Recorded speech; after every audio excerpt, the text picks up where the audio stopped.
movement of the lateral lunge.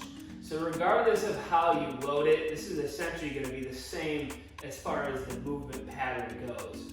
The lateral lunge is probably one of the lunge variations that requires the most hip mobility, and it is a little slightly more advanced progression to lunging, but it's a great way to get out of the sagittal plane and be able to kind of move side to side in strength training, and it's just a fundamental movement pattern that we want all of our clients to essentially be able to master.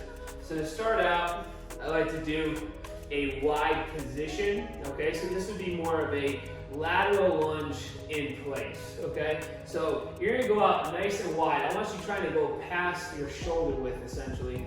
And then from here, you're just sitting back, so you're hinging back, kind of like you're getting down into a squat or a deadlift. So I'm performing a hip hinge, I'm sitting back, and I'm loading this side.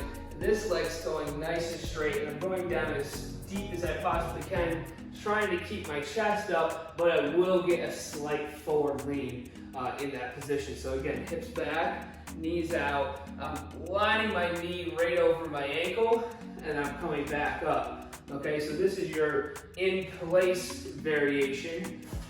If we progress you more to a step out lateral lunge, it's the same exact movement, except now you're just stepping out into that position and exploding back up.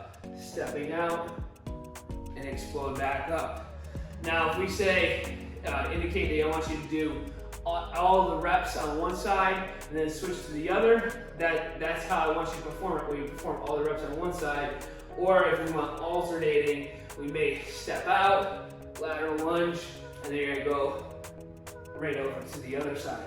So regardless of how you load that, whether it's goblet, or you have dumbbells or weight down below, whether in the front squat, Zercher, or back squat position, the movement's essentially going to be the same, and that's going to be hips back, push that knee out, sink into that position. You should feel a pretty big stretch in that adductor and in the other side of the hip, okay? Now when you sit back, and this side is pretty tight, try to avoid bending of the knee, but try to just sit down as deep as you possibly can while keeping this foot flat on the floor, not rotating out or getting up on the toe.